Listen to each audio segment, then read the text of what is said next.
This episode of Super Pulp Science is brought to you by the Automatic Age. Imagine a world in which the Jetsons has gone horribly wrong and you're partway there. Available wherever you buy your books or at greatplains.mb.ca.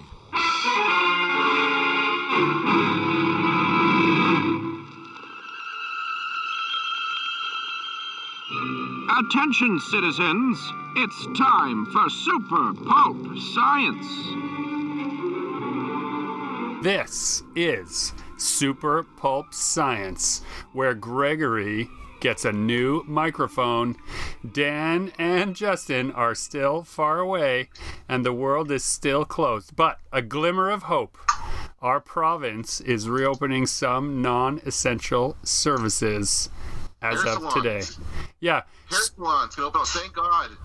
I immediately went to the website of my hair place to book an appointment. But you know what? Here's a funny thing about that. And we won't belabor too much COVID talk. We'll get to the creative side of things real soon. But I'm reading the announcements and it says no more than one person per 10 square meters. We're opening hair salons. I don't know how a person... Like, what the hell? That doesn't make any sense. That's like one person. That's the whole hair salon. Yeah, so you can go to a hair salon and cut your own hair. That's right. But you can't be within 10 square meters of the person who's supposed to be there to cut your hair. Maybe they're going to have masks or something. I don't know. I don't care. I need a haircut. Do it yourself, Dan. I cut my hair. Did you see? Look, my hair's like half as the length it was when last you saw me. I saw you on Tuesday. Yeah. Was it? Yeah. Oh, okay. Yeah. Okay. Cool. Yeah, it was nice to see you in person. A little weird, but it was nice. I know it was weird. Like all my normal social grace is gone while I talk through my door. Step back away from the doorway. Yeah, I don't like it. Yeah. I mean, I like limiting exposure of my children to possible contagion, but I still, thanks for coming. Thanks for dropping off this new microphone. Hopefully the experiment is a success. And thank you for my copy of Automatic Age, which I am really enjoying. I'm not quite finished it yet, but it's a lot of fun, and I really like this world that you created. Thank you so much. I am having fun working on the sequel a little at a time, and I figured out what the third book is going to look like also, and I found a draft. Okay, so remember one of our first lockdown episodes, this is like 4 episodes ago, I said I had this stack of old sketchbooks I was going to go through. I found what is essentially the perfect plot. It was just an abandoned, orphaned idea from probably 11 years ago that, when combined with the setting of Automatic Age, is basically the perfect plot for the third book. Awesome. And I felt so like, wait, this is it. How could I have known? How could this be so perfect? But it's just... it could also be that I've just lost my mind trapped in this tiny library space. Well, what I wanted to say was I really enjoy the setting, and of course the story is excellent, but this feels to me like it's what would happen if the Jetsons went horribly wrong. Right. That's kind of what this is. The Jetsons world, which is very automated, and robots everywhere, and even some of the buildings kind of have a bit of a Jetsons vibe to them. There's these big tall towers with kind of these circular things around them. So yeah, somewhere in this world, George Jetson is just like horribly. He's hunkered down with Judy and Elroy and the robot. Rosie's trying to kill them or something. Yeah, they're hiding from Rosie. No, Elroyd's done. Yeah, Rosie's, Mr. J! Come here, Mr. J! And she's got a butcher knife, for sure. Those, that stuff from the Jetsons is influenced. All the design elements in that are, it's a design aesthetic in architecture that's come to be known as Ray Gun Gothic, which I have adapted, as well as some mid-century modern. And so we're both looking down the Gernsback continuum at the same source material as we're describing stuff. So in their world, everything's great and you can take a food pill. And in my world, oh God, if you take too many food pills, you get the shits, right? So yeah, it's definitely was a fun world to build. I also tricked it out as a setting for a role-playing game that I was running for a little bit just before the lockdown occurred. So looking forward to that. This, yeah. Speaking of board games, how's your other game coming along, progress, development-wise? So whenever I make, thanks for asking, and for the dear listener who doesn't know what we're talking about, I've been developing a box set edition of World War Weird to coincide with the graphic novel settings that I also have. Whenever I'm doing game design and I make a system change, meaning like system is the way in which the dice or numbers are going to represent some element of how players behave. My first rule has become to test it in multiple settings. So it shouldn't just make sense in that particular instance. It should make sense given lots of different criteria. So that was one of the reasons to switch to start trying out the automatic age. Was I'd made a system change and I wanted to see, does it make sense if I switch settings? And it was the perfect time because I was so deep into automatic age and I had all these extra illustrations. So I put together a scratch build game that I played with 5 or 7 people. We were having a blast. The other thing is that my regular play testers are so used to me pivoting now between settings. They've come to accept that when we switch settings, the rules are a little bit different. It's almost like a Pavlov's dog kind of scenario where, oh, we're playing killer robots now. You changed the rules, didn't you? Right? But it allows us to think a little differently about how that stuff works. I'm trying to make the setting and system work, or rather, what I mean is I'm trying to make the rules work for all kinds of storytelling in all kinds of different settings, and be simple, which sounds easy, but it hasn't been. Fun and easy is a trick when it comes to role-playing games. You have this horrible tendency, or at least I do, to creep in all these other rules that really are just it's just overcomplicated. I'm looking at my shelf now. I have probably 400, maybe 500 different role-playing games on the shelves around me. And they can be divided into ones that lasted a decade or more with players and ones that came out and then you never heard of again. And a lot of those never heard of again have tons and tons of very specific rules that really nobody wants to memorize. Yeah. Right? Or look up. Think of it this way. When you're telling a good joke, you don't stop to look up anything in a chart. Right? So a good role-playing game is really about a good bit of oral storytelling, and so you don't want to have to stop and look up things in the moments of inspiration. Having a plan is great if you're the person running the story, or if you're the player and you want to have some tricks up your sleeve, but they shouldn't get in the way of the organic nature of oral storytelling, which is what this game is for. There are plenty of great strategy games that you can look up charts endlessly. I love playing strategy games like war games or tabletop stuff. D&D has so much strategy, but it's almost become a miniatures game more than a role-playing game. Don't at me. Hey, it's some kind of a brain. Very clever, Jetson. I don't have a ton of role-playing game experience. I played D&D a little bit. Shadowrun was one we played when I was a teenager. I really enjoyed the world of Shadowrun. I thought that was a really cool environment. And of course, I played your game in a test. I was in one of your test sittings, and it's a lot of fun. It is very much an oral storytelling. It's another way of storytelling. That's basically what it is, and it all depends on the game master, like dungeon master or whatever. They seem to be like that's the person. Is if they are. Here's the thing: do you need to be like? It helps if you have like, lots of experience doing this, right? Like if you're just kind of starting out as a game master, it might not be as good of an experience as. Or what do you think about when you're trying to design a game like that? Like it has to be so easy to pick up. So my focus now has been on how do I construct a set of instructions for a person who has never ran a game that is both interesting and fun and allows them to seemingly, like a magician, have tons of surprises up their sleeve, even though they're only doing it for the first time. Surprise and suspense are a great way to tell any kind of story, and to keep listeners engaged. And so if someone is like, hey, try out this game with me, now sit for 2 hours while I quickly reference all of these rules, I don't want it to be that kind of scenario. I want it to be, hey, try this game with me. I don't know what I'm doing, neither to you. I'm going to read these easy to follow steps while we get started, and we're all going to follow them, right? And after, I'm trying to keep it down to 3 or 4 easy steps, and then suddenly everyone's playing and they actually didn't even realize that the game had started. In some regards, like sort of wear down the thin veil of fantasy and reality in a way that doesn't explain too much math, too much dice, too much any of that. Just a little at a time.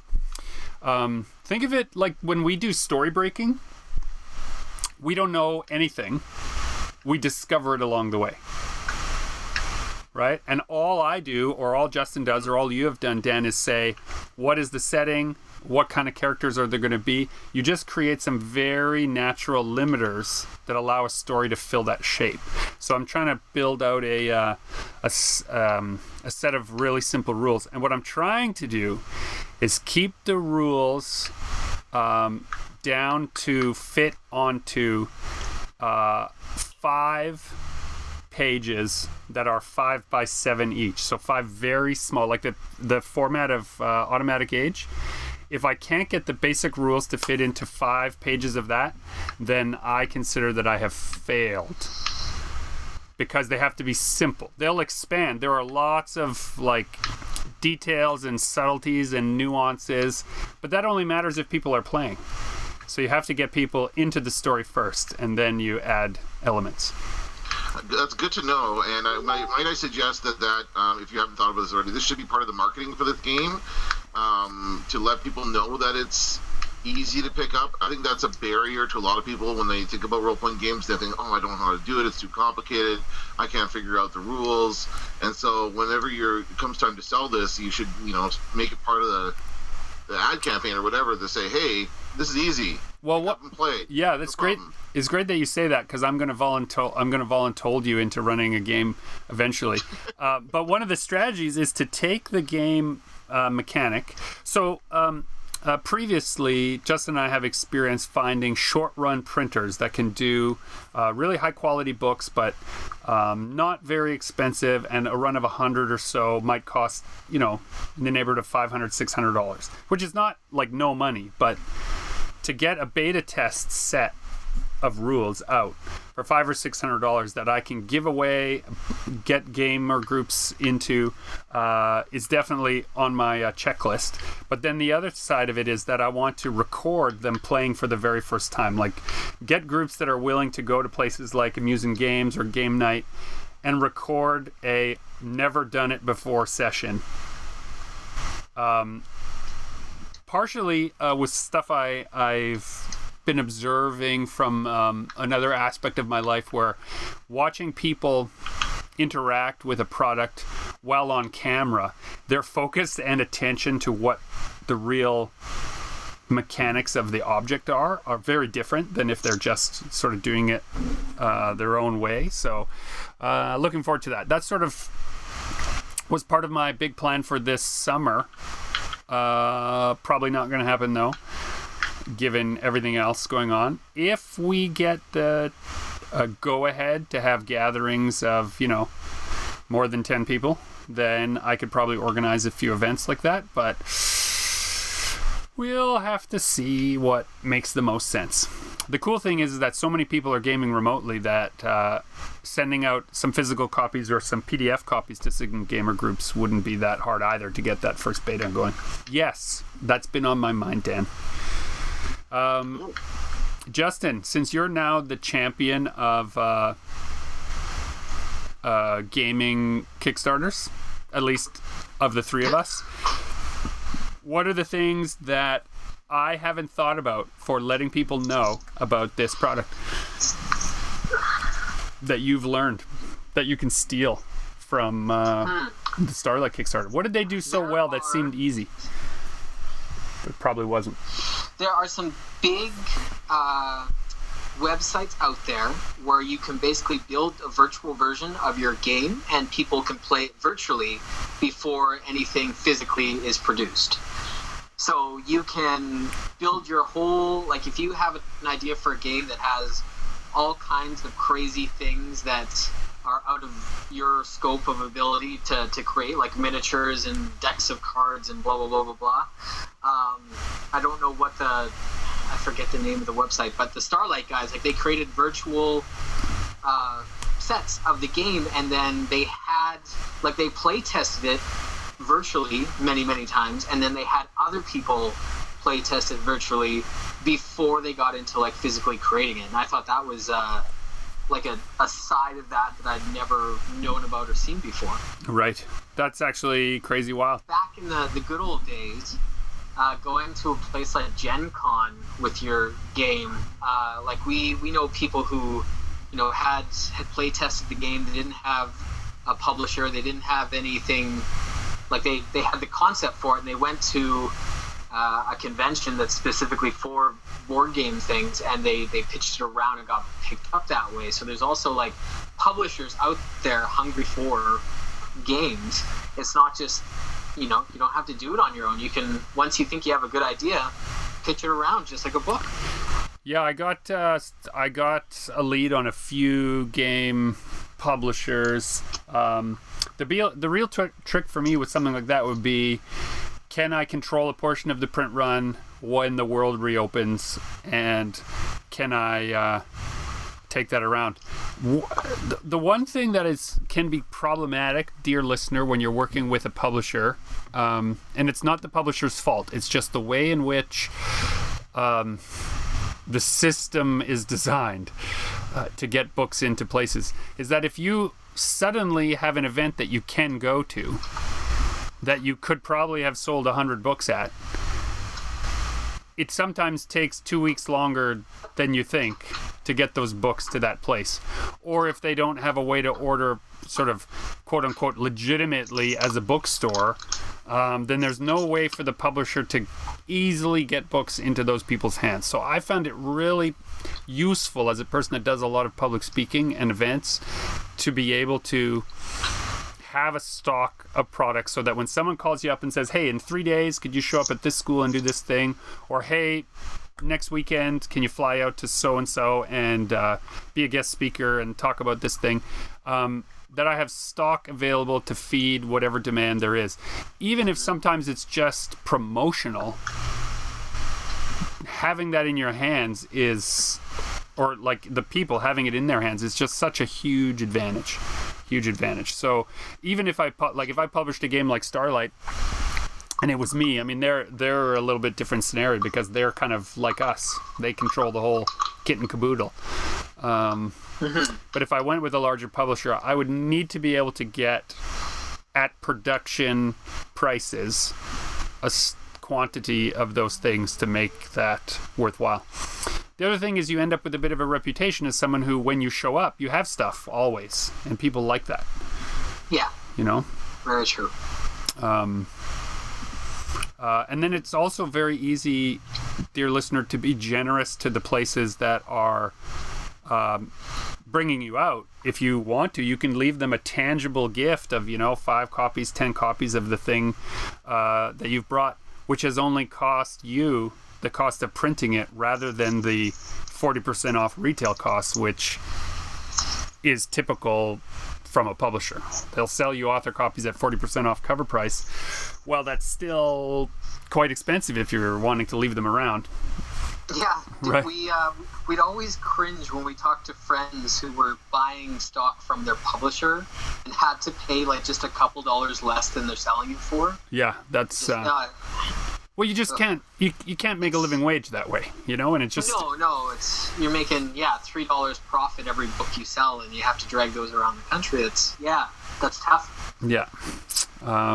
So from our perspective, that inside-outside model, having a product and then, like, for example, if you have a book that has a retail of $20, it might only cost you $2 to physically produce that product. So if you can buy into the print run and control a portion of that product and do with it as you will, that can be promotion, that can be a revenue stream, it can be a little of both, it can be giveaways, it can be review copies, it can be all these different things that you get a say in, and you don't have to ask permission every time you want to do something like that. A new food arrangus, Uncle Jane. We cannot afford it. No. Absolutely, positively, emphatically, beyond the shadow of a doubt, and oh no! George, are you trying to tell me something? You have a story that I wanted you to tell on the podcast that just had a chapter added to it this week. Dan, I don't know if you've ever heard this story before, so this will be new for you as well. All right. Okay, I'm going to leave out the names to protect the innocent, and I won't describe the piece of art so that if somebody sees it in the world, it also is not incriminating. But let's just say, come with me on a journey many years into our past. 2014, I believe, was the year. Yeah, 2014. So it would have been probably 2013. I hung some paintings up in a local restaurant and bar that was opening that needed some work up on their walls, and they reached out to me and I said sure, and I hung a bunch of paintings and I said, I'll give them to you and I won't lease them to you, but the deal is that I also won't give you a cut if I sell any, right? So they said, okay, great, perfect. And I sold a number of paintings right off the walls there. I had cards for people, and someone contacted me, said, I just love this painting, I'd like to own it, and we're going to do it a little bit on layaway, so we'll pay half now and then we'll pay the rest, and that's great. So dear listener, there's a pretty common practice in the art world where a person can take a piece of art home with them and then they get on a payment plan so that they can have it without having to put all that money down right at once. Pretty normal. So that's what I did. Person loved the painting too. They were so overjoyed with it. I don't know if it was their spouse or their boyfriend or their life partner, their chosen partner. Boyfriend at the time, fiance now. Fiance now. You know oh, that's right. You know some of the details. Yeah, which will be revealed real soon. So fast forward then a couple of years to 2017. I have all the dates. My card. Is this all written down, Dustin? He's keeping track. When a sheepish individual emails me and says, hey, my wife really loves her painting. Do you think you could make another one? No, do you think you could fix it? Yeah. Yeah. Something happened to it. Do you think you could? Oh, yeah, that's right. That's right. Yeah, can you fix it? I was a little bit confused, but sure, bring it over. And it had a small tear, but an obvious tear in the canvas. It can't be repaired without it being obvious. Like, the idea was, can you fix it and hide the fact that it got wrecked? I was like, no, I can repair it so that it doesn't get worse, but I mean, that damage will always be visible. Oh, can you make another one so that no one can tell that this happened? Can you essentially counterfeit your own work? Can you make a forgery of your own painting so that I can replace it? Because me and my buddies got kind of wasted one night and we were throwing beer cans around and one of them ruined the painting. And I don't want my fiance to be upset with me. And I'm still confused as to it must have been a full can of beer thrown really, really hard to tear a canvas like that. Like, those things are awfully sturdy. Oh my God. Dear listener, Justin was sitting quietly in the corner of the studio when this gentleman came in and told this story. And when I didn't know what to do, really, I found myself sliding into marriage counselor mode instead. I said, I could probably do this. If she really likes it, she'll notice, because there'll be differences in the strokes. And the painting has a number of textures on it that, kind of happen naturally, so it'd be hard to fix. Well, I really think you should try. I don't really feel comfortable. Why don't you tell the truth and maybe I'll make a new painting. You can commission a new painting as a way of making up for damaging the old painting. And then you're still the hero. No, I'd really like to get away with it? Well, because at this point, he had already lied to her and told her they were in the middle of a move. So he had told her that he had taken it off the wall, packaged it up, and it was safely in storage for the move. So he bought himself some time. So he had bought himself some time. To the lie that this painting was safely tucked away. Now, the question I have is it forgery if it's still your work? Well, yeah, but see, so we've talked many times about how the intent of an artist is important. If my intent is to fool someone into believing it's the same painting, then it is a forgery. Okay. Right? And it did not sit well with me, and I agreed to attempt it because I did like the drama of the whole situation. You know what also kind of struck me? Like, he offered up all this juicy gossip unprompted. We didn't need to know any of this. Yeah. But His guilty conscience was on display. Somebody, yeah. Yeah. Yeah. I assume they don't listen to this podcast, but if you are listening, just understand that what we hope is that a relationship built on trust and transparency is what this will help you move towards. People make mistakes. Getting married, right? We don't know. Here's the thing. So then I got a message saying, "Hi, this is so and so." Wait, hold up. You made the new painting. Oh, right, that's right. I made the new painting. The guy never showed up. But he paid for it. No, he didn't. I said, I don't want you to pay for the whole thing. You can pay a down payment for my time to experiment. I don't know even if I can pull it off, so I won't charge you for the whole thing. If I can pull it off, great. If I can't, we'll call it even. And she'll have to pick, right? But you'll have to come clean. Made a passable copy, not a very good copy. I was not happy with it. I emailed the guy to say, listen, here's the situation. You're gonna have to come clean. You can have the old painting back, and I hung the new painting on the wall in the studio. Never heard from him. Now? So a year later, more than a year later, now, it's the damaged painting you're looking at in the studio right now, right, Justin? I'm not at the studio, but I was looking at it yesterday. I was at the studio, and all's well there, by the way. Yeah. I'm positive I still had... That's what I told... So here's how it comes down. A few years pass now, Dan. Years pass. And somebody sees the recreation at an art show that we have, not hung for the art show. People came back to the studio after and said, ooh, I love this. What is this? I'm like, well, here's the story. Never got picked up. They said, I'd like to buy it from you. So I'm pretty sure, if memory serves, now this is years ago now, I sold the recreation because now it was a few years later, and I assumed that this relationship ended in flames because it seemed to be built on lies. And so I wasn't going to see the person. And I had the original, and they had not given very much of a down payment. So I was like, hey, listen, if the people come back, I'll give them their money back, and I'll give them their old painting back. And sure, take this one. And I don't want to be I want to be free of this tangled web of lies. So I thought that's where it stood. Now, years later, I get a message. Well, actually, every person that knows me starts to get a message, including Justin, from the woman whose painting it is, saying, like, I'm trying to get a hold of Gregory. And so on my end, as it turns out, this girl used to date a really good friend of mine from college, so I used to hang out with her on a fairly regular basis. So it turns out Justin knew her all along. So I knew her, but But not at the time, right? Like, no, when her boyfriend came in, you didn't know that they were... I never met that guy before. I only knew her when she was dating the friend from college. Yeah. So he didn't know this was the woman in question. So it turned out he knew a bunch of backstory about this person.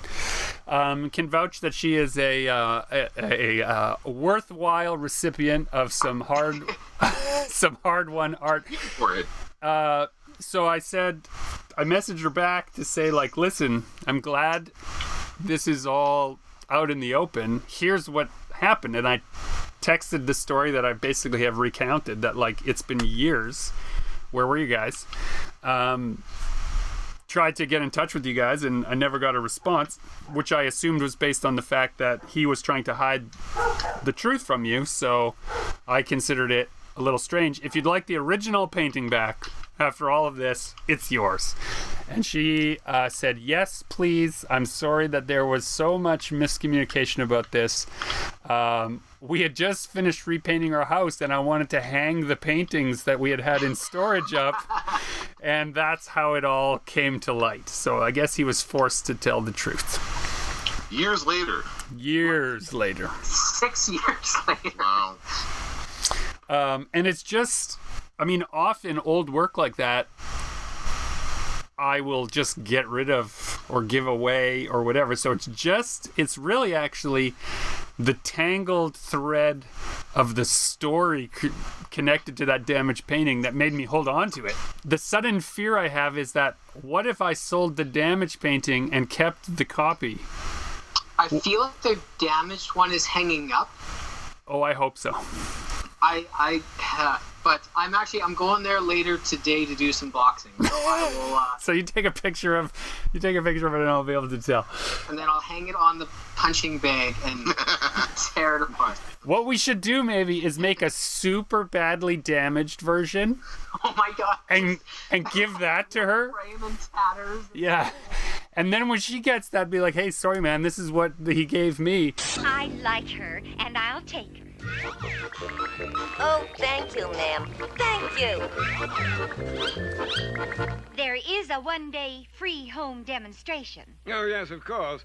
But we're not responsible for any damages to your home. Recently, in the last week or two, on Instagram, there's been an artist that I've followed for quite a while, and she's got a fairly robust following. I think over 500,000, somewhere around 600,000 or 700,000 people follow this artist. And suddenly she's posting all about, please stop paying attention to this drama. I don't want to get involved. We don't need to give this person any more attention, blah, blah, blah, blah, blah. Doesn't that just, whatever it is, make you immediately want to know more? Exactly. So immediately I start doing research on what is going on. I'm super invested in whatever this is now. So it turns out another artist who posts fairly regularly and draws in a somewhat similar style has made this 2-minute long video just completely ripping on this bigger artist that she's been stealing all her stuff. And then she does all these side-by-side comparisons of here's what I drew, and then here's what she drew. Here's what I drew, here's what she drew. Just blatantly saying she's copying me. So what do you think? Was it close? It wasn't even close. And even the girl who was posting it, I think she in her core knew this, because when she posted the side-by-side comparisons, they were half a second. It was it was just kind of she brought it up from the table and then put it right back down as soon as she could. Look at this thing. Oh my gosh. And so the internet turned its ugly head on this poor girl. Well, I don't know if I don't think I sympathize with her too much. I think she... Oh, you mean the accuser or the accused? We should give these people names. Yeah, let's say Smalley wanted you to not listen, and Sarah is mad at Smalley for stealing her art. So Smalley has a huge following. Sarah has a very, a modest following. I think she has around 15,000, 20,000 people, right? Modest. And she's, well, Both Dan and I rolled our eyes at that. Oh, internet gods, bestow upon me so much unrequired attention. But all 600,000, 700,000 followers, stormed onto this... I've already forgotten the name. Smalley's page. Yeah, Smalley. Smalley's page, and just started defending Sarah left, right, and center. And it's been going on for a solid week and a half, 2 weeks. And this... I've forgotten the names again. Sarah. Which is which, though? Molly's innocent. The accuser. Molly, I think, is innocent. And Sarah is mad that Molly is so famous and powerful. Right. So I think Sarah did this as, look at me, give me attention, give me attention. I don't think she believes her own bullshit. I think she did it just to, like, get the attention of somebody with a lot bigger following than she had. So, you know what? Like, this reminds me of a time when I was, like, 9, where I also thought, like, it would be a really awesome idea to take these rocks and throw them at the wasp nest that was hanging at the back of our property by the river. I got a lot of attention from those wasps. Yeah. Right? So I guess I got what I wanted, which is like a great adventure. But it wasn't the adventure that I thought I was going to have. So, but here's the interesting thing. The accuser, Sarah, her following, like, she has gotten a couple more, like, initially it went down, like, people unfollowed her, and she was getting she kept posting, but it was all scheduled posts. Right. She wasn't posting anything manually. It seemed to be like she was ignoring, once she posted that Molly was copying her, Sarah never acknowledged it again, even though she was getting like 100 to 200 comments of people saying, like, you need to acknowledge that you lied, you need to, like, talk about this, you can't just pretend like you didn't just do this. So her following went down, but now it's gone up. But it's still, everything she's doing is getting nothing but, like, venomous hate. And I'm just, like, putting myself in that, like, if everything I posted was getting, like, 20 to 40 comments of people, like, being mean to me, I think I'd quit the internet. Well, that has happened to many, many people. Yeah. Ed Sheeran quit the internet, quit Twitter after he appeared on Game of Thrones because people didn't like seeing him in Game of Thrones. Yeah, they're just so mad. So stupid. Another thing like that happened with the what's it called? Adam Strange comic book. The new Adam Strange comic that came out. I won't even justify it with the direct comparison, but there is a group of people on the internet that are like, oh, you stole all these ideas from my comic. Here's a side-by-side comparison of how you just looked for independent comics to steal from, and you took all the good ideas and put them in your book. Well, I went and found a copy of said book, read it side by side with the new Adam Strange. It could not be more different. There are, like, it's like but saying that it's going to do that research, right? They were just hoping that nobody would look past that accusation and that side by side. One of them, Adam Strange, is like it would be like comparing CSI Miami to True Detective. Right? They're both crime dramas. One of them is good. Right? They both involve the same setup. CSI Miami is an excellent show. I agree. And our friendship ended forever. No. But the thing is, I don't know if we really talked about this. A lot of people have, we have a little bit. People have similar ideas. Yeah. It just happens. Oh, yeah. You know, all the time, people have similar ideas. You talked about, I think, last episode about how when you saw I Am Mother, you had to change part of the automatic age because it was too close to what was happening there, right? It happens. It's not deliberate.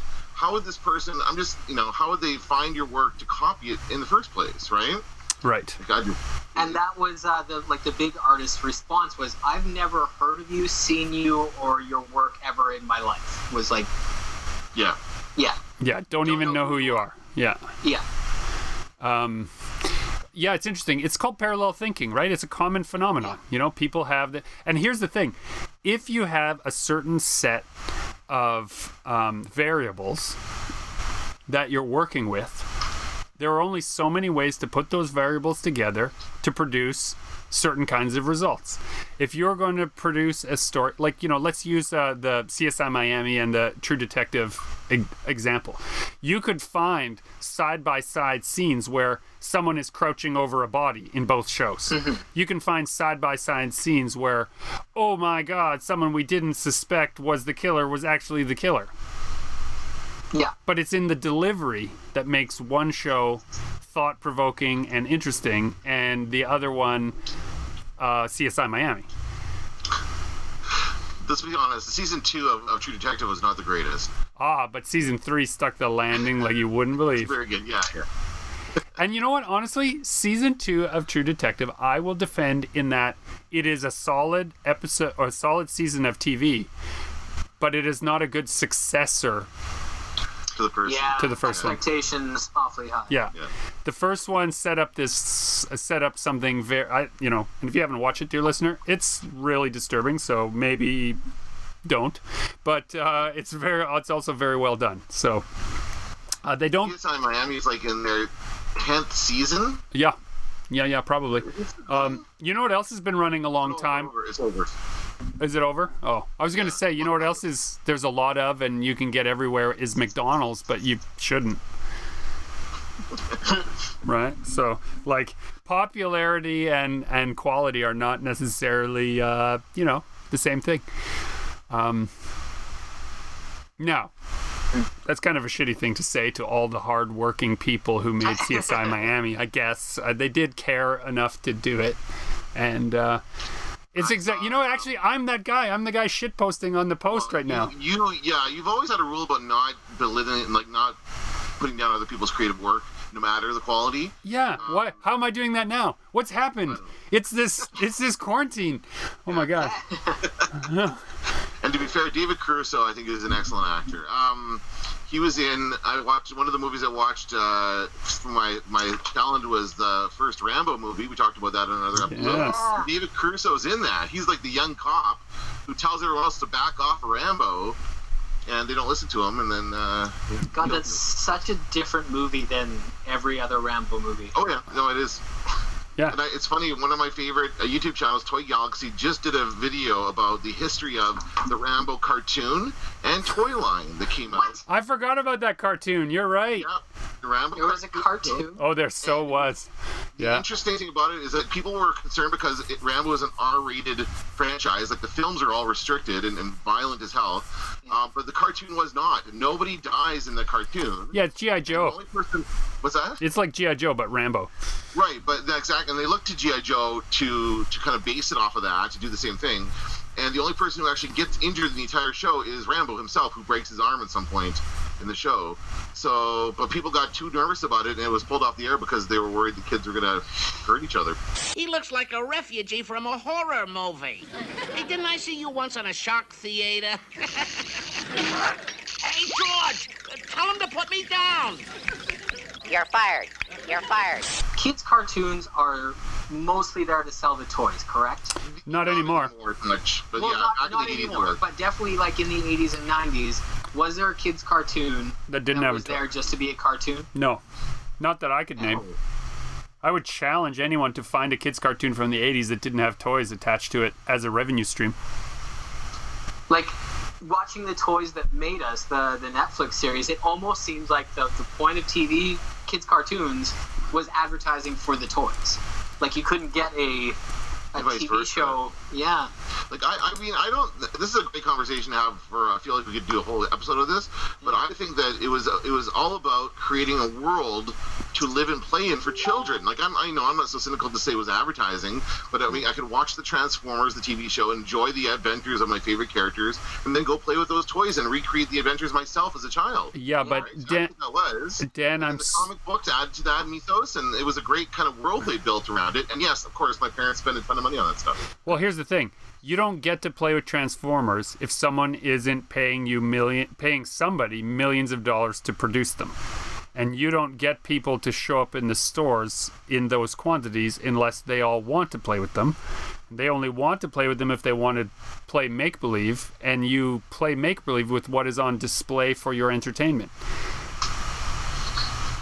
Right? It's the age-old profit model of consumer advertising. So at no point did the people who are greenlighting cartoons say, I really just want to do this for the good of the children. No.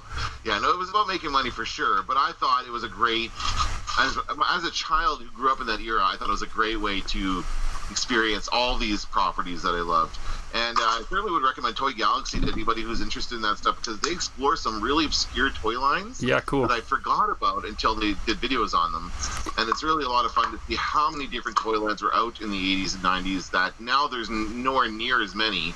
And they kind of focus on the big ones like Marvel and Star Wars and all the big properties. But back then, they'd try anything. They would try any toy with a gimmick, anything they think could make a good thing to sell. They'll try it. They'll make a cartoon for it. Give it a shot. So, you know, the one cartoon franchise that I think might have been made with maybe more nuance and heart, but still, ultimately, it was trying to sell a product, is that Teddy Ruxpin. It was a little after me, but it was kind of like, it was non-violent. Everyone was trying to resolve their differences in like passive and creative and constructive ways. Are you kidding me? Remember the Teddy Ruxpin doll with the cassette player in it? That was huge. That was like...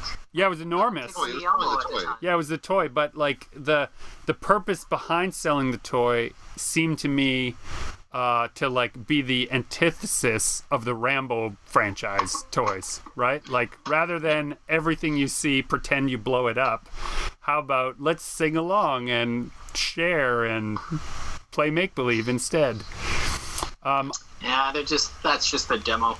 Demographic. You could play other tapes in that bear too. Yes, you could. You could. Yeah. You put like death metal on there. Yeah. You put. I went to a party once where people had a couple of those Teddy Ruxpin bears rewired, and they were playing punk, like just punk rock. It was pretty crazy. That was a wild party, come to think of it. They had closed in the floor and brought in sand. It was the middle of winter, and they had brought like a truckload of sand and filled their main floor with sand. Put in these like fake palm trees everywhere. Everyone was supposed to show up in shorts and like party gear, like for the Bahamas. They had these singing bears, but it was all like punk. I remember the band.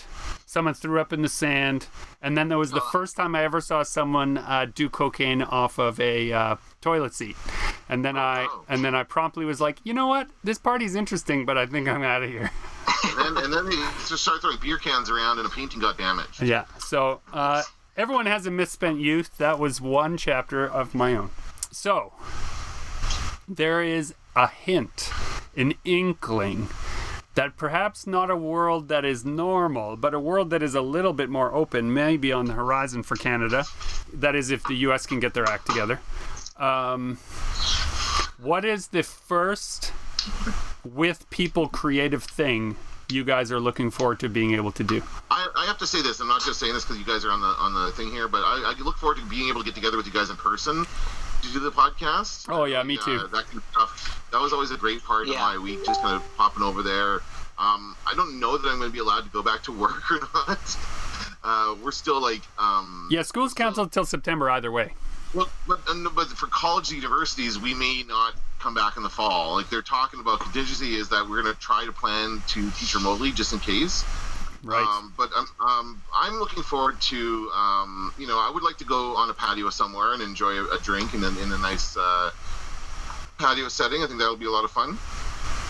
Yeah, beers on a patio, That's not creative.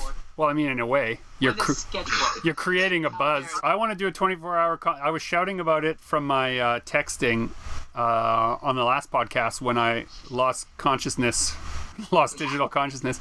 I want to do a 24-hour comics event, get 5-10 people into a space, and just make comics around the clock for 24 hours. We could do that at the studio, and we have all that colored painter's tape at the studio. We can paint everybody like a quarantine boss. Oh, that's not bad. With the hallway like down the middle, and you're not allowed anywhere like outside of your quarantine box. That's not a terrible idea. We make them not pay to enter, but pay to be able to go home. What? It's called holding them hostage. That's right. Oh, is that what that's called?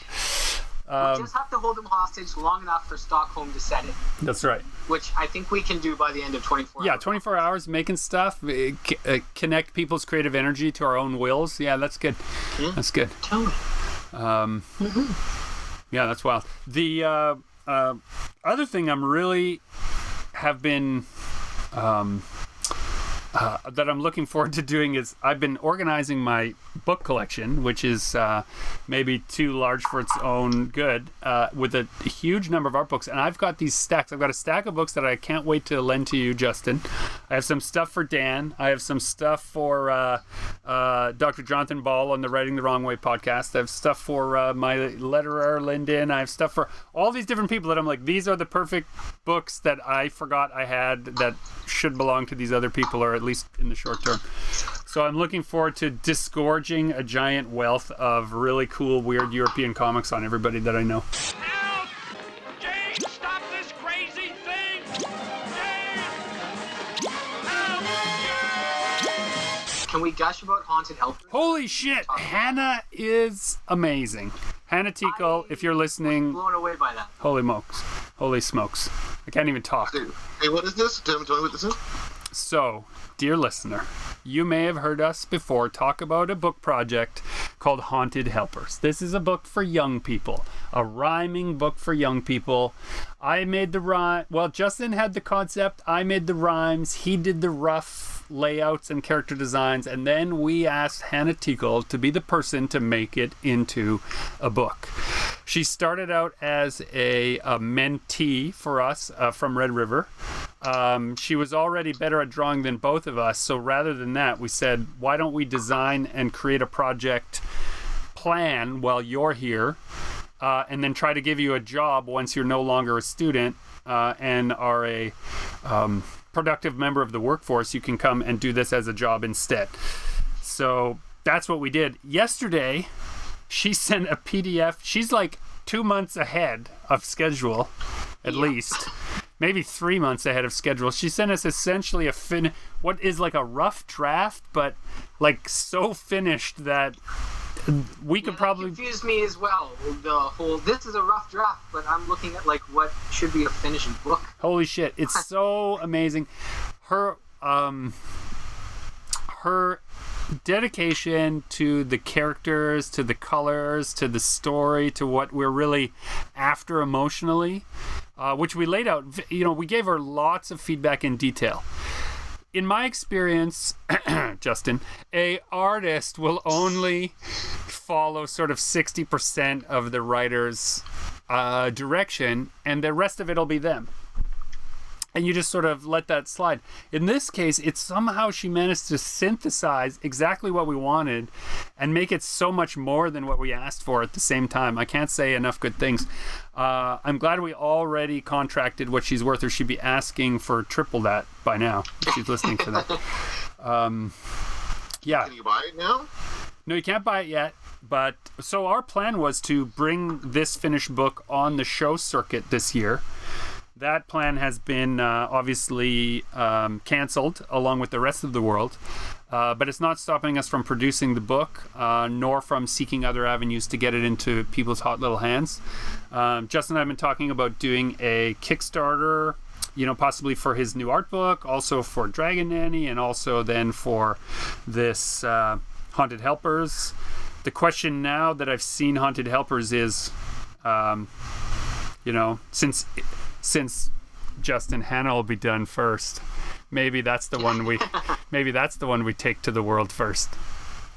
Yeah. See, I don't think you can do too many Kickstarters in too short of amount of a time, or people will get put off, right? So we kind of need to pick and choose what we want to kickstart during this whole lockdown. Yeah, so we have right now an embarrassment of riches because Hannah's way ahead of schedule, and we've got some amazing content.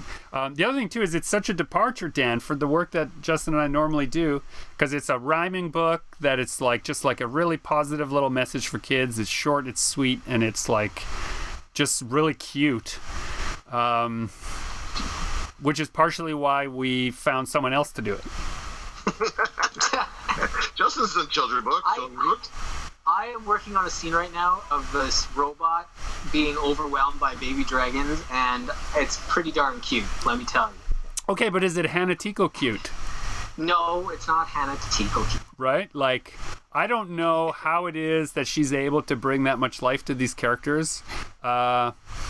Because she started from drawings that you gave her, so it's weird that they turned out so great. Whoa. I also feel like the way she laid out the text for the rhyme scheme is better than. It's so smart. The colored text as well, I thought was a great touch. Every character kind of has color-coded type.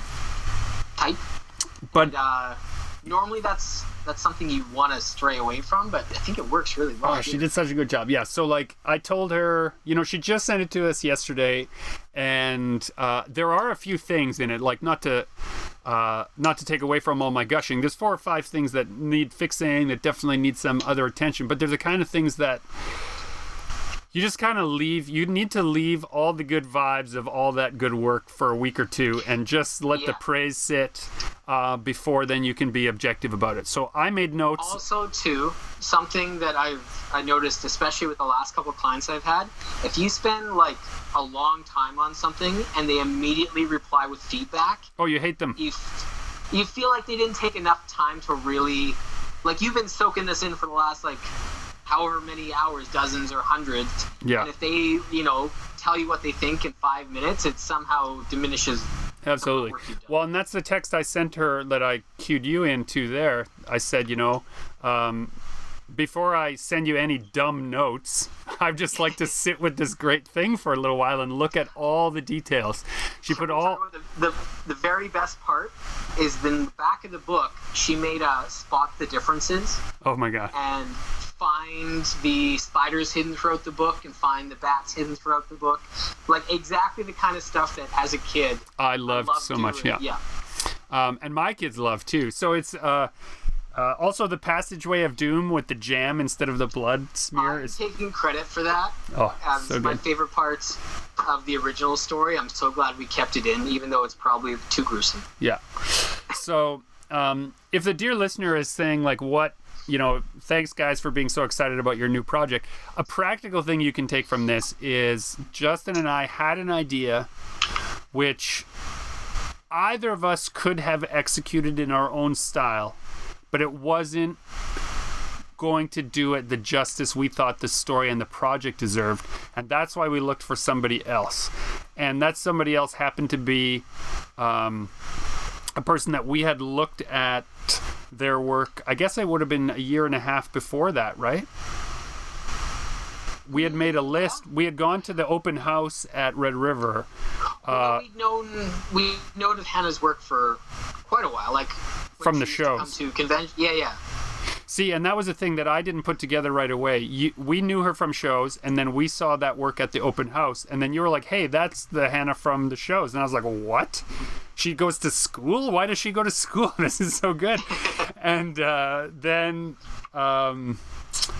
we were trying to figure out how to maybe pitch a project to her or figure out a way to work with her. And then she reached out to us, just completely non sequitur, to do the mentorship through the... I believe the conversation on our end went like, we should hire her to do something before she realizes she's too good for us and works for a much bigger company. Yeah. When she works for Scholastics, or when she runs Scholastics, basically, then we'll wish... We'll ask her for work. It'll be nice. Yeah. But so this whole thing kind of came about with that. It was a style we knew was better than what we could do because it was so different than what we could do, and it was so distinctively Hannah's own voice. You could see the artist present in the work, and that's what I always look for in an artist that I follow. If you look at Mike Mignola's work from 1981 to today, it's unmistakably he's in there. You can see it progress, but you can't separate it. There are plenty of artists in illustration that follow trends, follow the way the wind blows, and they don't stick around. I don't think, at least they don't stick around in my heart. So. Really excited how well it's coming together. Hopefully the world won't end so that we're able to share it with everybody else. No, it's true. I'm excited that none of our plans really have to fall apart. They're just going to be postponed. So when things do return to some semblance of normalcy, we'll have such a backlog of things ready to go. It's kind of exciting. I feel like the pressure, this overwhelming pressure that's always over my head, will lessen once the wheels start rolling again.